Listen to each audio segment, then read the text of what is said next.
Lato-lato here, lato-lato there, lato-lato everywhere. Ay, si OA.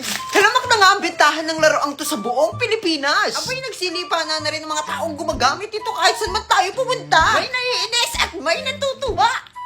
Nakakaburito nga naman kasi kapag araw-araw, oras-oras, minu-minuto dating naririnig ang pasne yung laruan na to. Kaya ngayong araw, mas lalo ko pa kayong iinisin. Hindi lang ng bibigat ka OA yan ko, kundi pati na rin ang tunog ng lato-lato na to. Lato-lato! Anong gagawin? Susubukan! Buksan na natin!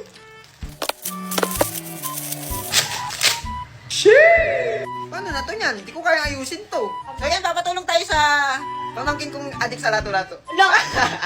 Oh, paano to? Parang ganun. Shit! Ito na muna! Anong gagawin? Susubukan! Aray! Sabi niyo mahirap. Madali lang naman pala dito eh. Madali kang masaktan. Ay, si Owen!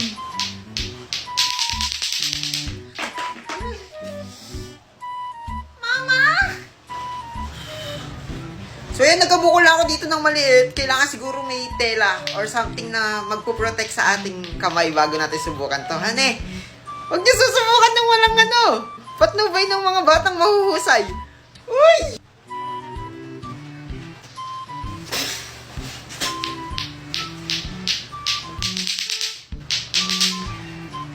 Alam niyo ba nung nauso tong laruang to? Pangarap ko talagang magkaroon ng sarili kong ganito. Kaso sa tuwing pupunta ako sa tindahan, wala akong mahanap. Kasi nagkakaubusan na nga, naubusan ng mga bata. Tapos ako hindi ako nakabili. Eh bata rin naman ako. Eh si bata nga lang. Pero ngayon nagsisisi na ako nagkaroon ako ng ganito. Kasi nasaktan lang ako eh. Uy! Dami nun! Shit! Lalaban kami ng pamangkin ko ng lato-lato at sa tingin ko naman ako'y mananalo dito.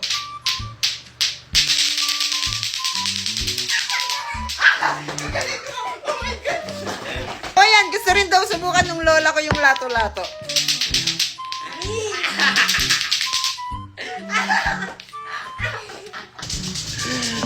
Nakakapagod tong larong to.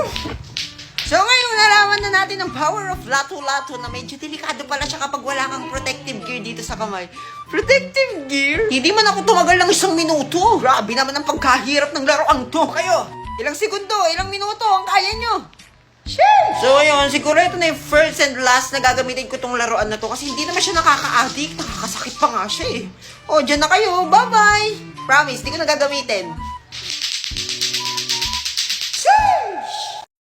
Kamusta mga chong? Tara, samahan niyo muna ako sa buhay kong puno ng stress pero happy pa rin. Sabi, New Year, New Me, diba? Kaya sinasabuhay ko na ang pag-inom ng tubig sa umaga. Hindi na rin ang pagsabay sa maagang gising ng mga chismosa. Ay, si OA. Abala ang lola sa pagpili ng mga gulay na tinda ni Mano. Alam niyo naman, dito sa bahay, wala yatang araw na hindi kami kumain ng gulay. Tuwang-tuwa na naman ng lola. Nakakangiti pa rin kahit missing na ang kanyang mga ngipin. Sino ba naman kasing hindi sasaya kung makatikim ka ng favorite mo? Kakain na rin ako habang nagkakape at nanonood ng K-drama. Nakasanayan ko na kasing pagsabayin ng mga to. At nakasanayan ko na rin kape na lang ang nagpapakilig sa akin. Uy, si OA. Na-stress nga rin pala ako dito sa baby ko. Eh, paano ba naman? Tumabi siya sa aking matulog kagabi. Tapos dumudugo pala yung kifi niya. Ayan ang nangyari sa bedsheet. Puro bakas ng dugo. Kaya kinausap ko siya. At sinabi ko sa kanya ang mga katagang, isopagus, habang tayo'y kumakain sa pagkain. Uy, si OA. Kaya nagkaintindihan kami. At nahiga muna ako sa piling nilang dalawa. Nga pala, may pupuntahan kami ng kuya. Kaya tumawag na ako sa kanya para itanong kung anong oras kami aalis. Nakapag-usap na nga kami kaya maghahanda na ako. Kinumusta ko muna ang lola sa kusina. At ibinalitaan niyang lagat na ampalaya ang ulam namin mamayang tanghali. Wow na wow, diba? Nga pala makikiligo ako dito kina nanay. Nagpainit ako ng tubig na ihahalo ko sa paligo ko. Kinuha ko na rin tong tuwalya. At nilagay ko na yung mainit na tubig kasi kumukulo na. Nakaka-relax maligo nang hindi malamig. Katapos ko nga naligo, eto nakabihis na ako. Bibili kasi kami ng mga materials na gagamitin para sa decoration ng simbahan. Eto't sinundo na nga ako ni kuya. Aalis na kami sakay ng single na motor ni ina. Babay muna dito sa bahay ni lola. Pero bago kami kami tumuli sa aming pupuntahan, dumaan muna kami dito sa simbahan. Kailangan kasi namin ipalit yung single na motor dito sa sidecar para masakay namin yung mga bibilhin namin. Bagong pintura tong simbahan. Naghahanda na rin ang lahat para sa nalalapit nitong pasasalamat. Andito rin ang ina, busy sa pag-aayos. Sinabi nga namin na ipapalit namin yung motor. Ayun, sige raw. Kaya umalis na rin kami agad para maagang makapunta sa bilihan at maaga na rin makauwi. Eto na't nakasakay na kami sa sidecar ni ina na tunog pogpog. Ang ganda talaga dito sa amin. Tanaw na tanaw ang mga punot bukirin. Nandito na kami sa kanto at nakipark na rin kami. Pero walang paalam. Uy, si OA. Naglakad na kami at sumakay na sa jeep. 2024 na pero nahiya pa rin ako mag-take ng video kapag nandito na ako. Matapos ng medyo mahaba-habang biyahe, bumaba na rin kami dito sa metro. Muntik na nga akong matumba dito kasi nahihilo ako. Nakatulog pa nga ako sa biyahe. Pero ayun, lakad ulit. At sumakay na kami ng tricycle para magpahatid sa aming pupuntahan. Oo nga pala, nasa Tarlac City kami ngayon. Dito lang kasi kami makakabili ng mga murang materials na gagamitin namin para sa decoration ng simbahan. Eto't bumaba na nga kami. Nandito kami ngayon sa right click para ipagawa yung logo para sa simbahan. Habang naghihintay ako dito, may tinuro si kuya. Sabi niya kaporma daw nito mga one piece figures. Grabe, ang ganda nga. Katapos namin dun, nag-decide naman kami na kumain muna bago bumili ng mga material. Kasi hindi na kami makakain pagdala na yung mga yun. Pumunta muna kami dito sa 7-Eleven. At first time ko makakakain ng footlong nila dito. Hindi ko kasi afford to nung nasa high school pa lang ako. Si kuya na rin ang pinakuha ko kasi di naman ako marunong yan. At sabi ko nga, kuhanan niya rin ako ng donut. Kasi kahit kakakain ko lang, gutom na gutom pa rin ako. Tapos kumuha na rin kami dito ng panula. Matapos naming bayaran ng mga to, kumain na rin kami dito sa labas. Pero di na ako nagtik ng maraming video kasi nakakahiya. Tapos namin kumain, pumunta na rin kami dito sa bilihan. Bumili kami ng styro. Kasi dyan magkakaligrapi ang kuya. Bumili na rin kami dito ng mga pang-paint para iwas gumastos ng malaki. Kami na ang bibili at gagawa ng mga letter-letter para sa magiging backdrop ng simbahan. At taon-taon din namin tong ginagawa. Matapos namin bumili, aalis na rin kami agad. Medyo hassle na nga nito ang biyahe. Kasi dala na namin yung maraming styro. Sumakay ulit kami ng tricycle. At medyo traffic to. Sumakay na rin kami ng jeep. Pero sa sibat na kami sumakay para agad makaalis. Parang nirentahan nga namin tong jeep kasi kami lang dalawa ni kuya. Nagbayad na rin ako para hindi na tayo makikisuyo mamaya. Swerte les, hassle kami dito. Habang nagbabiyahe, may nakita kami nagbubuko. Gusto ko nga sana magpababa kaso hindi na pwede. Nandito na ulit kami sa kanto. Kababay, parang kinuha naman ako ng liwanag. Ako na nga pala ang magdadrive pa uwi. Ayaw ko kasing maghawak ng styro dun sa loob ng motor. Baka sabay kaming tangayin ng hangin. Uy, si OA. Kaya si kuya na lang sa loob. At umalis na nga kami pa uwi sa bahay. Oo nga pala, malalaman mong malapit ka na sa aming barangay kapag nasa delikado na ang iyong buhay. Uy, si OA. Sira kasi ang daanan dito malapit sa tulay. Gagraduate pa yata kami ng college nang hindi pa nagagawa to. Ito na nga't ligtas kaming nakauwi. Abangan nyo kung paano namin gagawin yung calligraphy. O siya, dyan na muna kayo. Tuloy ang buhay. Bye-bye.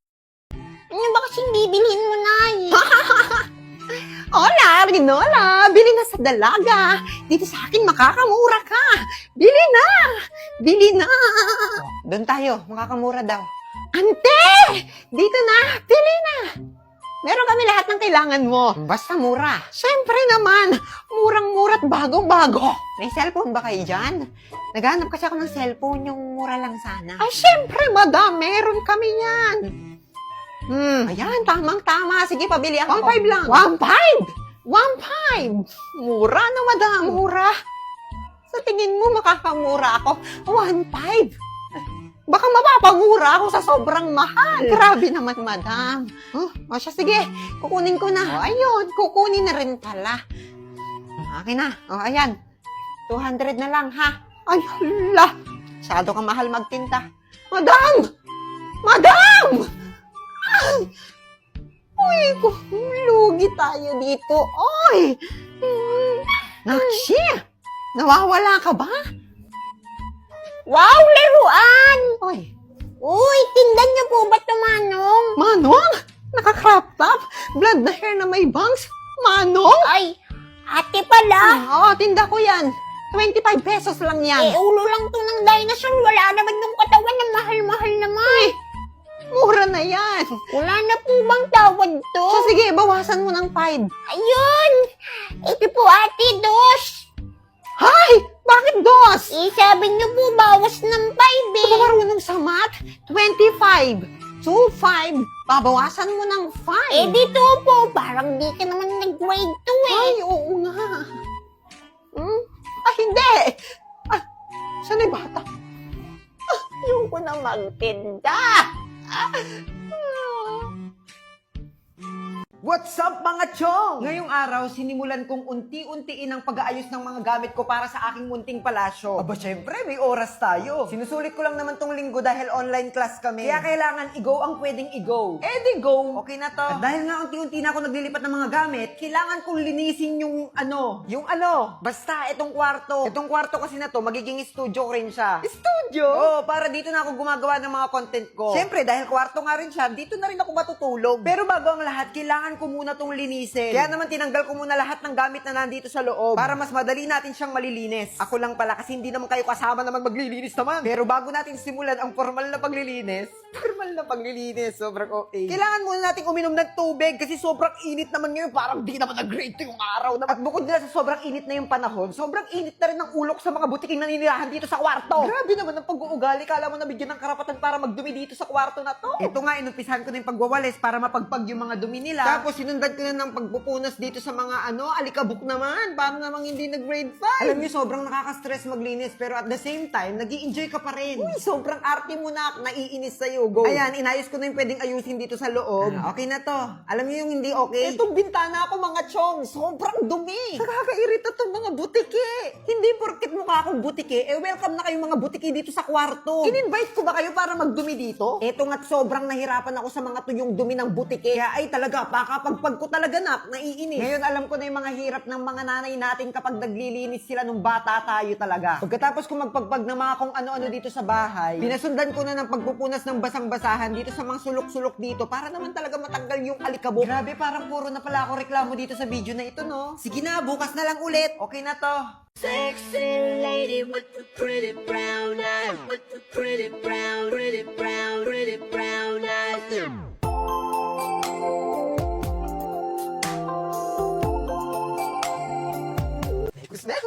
Mekus!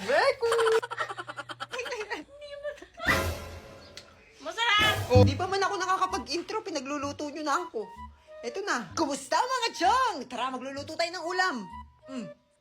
Go! Paano ba luluto to? Bayawag ko ba? Ay. Ito mga chong, meron tayo ditong manok, meron tayong mga tinadtad na sibuyas, bawang, tinadtad na luya, at tinadtad na ano na? So yan, dito kami magluluto ngayon sa aming dirty kitchen. Oh, dirty kitchen kasi tawag dyan kasi dirty tong kitchen natin. Eto na nga, magluluto na. Oh, isasalang na natin tong ano. Oh. Huwag mong binabagsak. Tapos bubuksan natin tong gasol. Ay, si OA. Hindi na natin tong apoy. Oh my. Kunin natin tong sandok. Nagpo na ng kinakain. Para may lasa. Kailangan nating magtipid sa panahon ngayon. Wala na tayong pera. Umpisa na ang pagkisa. So, unahin natin tong bawang. Medyo nadudulok na tong bawang, kaya isusunod na natin tong sibuyas. Tignan nyo naman, oh, bawang tsaka sibuyas palang ulam na. Isusunod na natin tong luya. Mekos-mekos natin to mga chang. Tapos ilagay na natin tong manok na natira kahapon. Mekos-mekos!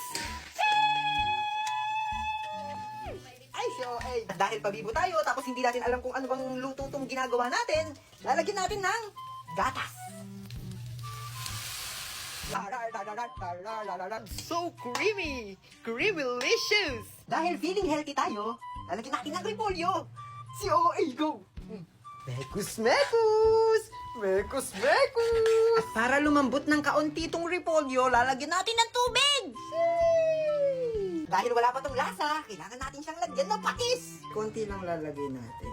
Tama na. Wala pa man eh. Ano ba yun?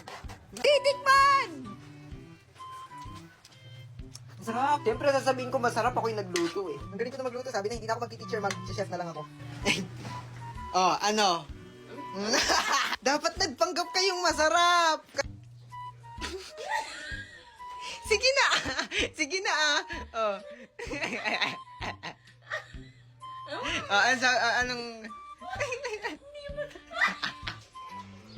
Masarap! Oh, masarap! Kayo lang hindi nasasarapan kasi... Tanghali na, hindi na nakakain. Aray! Aray! Aray! Aray! Aray!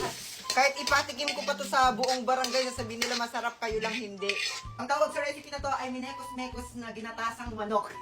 Ay! Invento! Meron na tayong kanin, meron na rin tayong ulam. So, anong gagawin?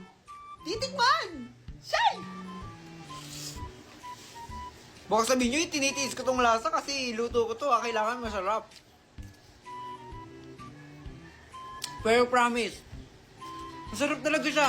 Kung i-rate ko tong luto ko, syempre, 10 over 10. Go!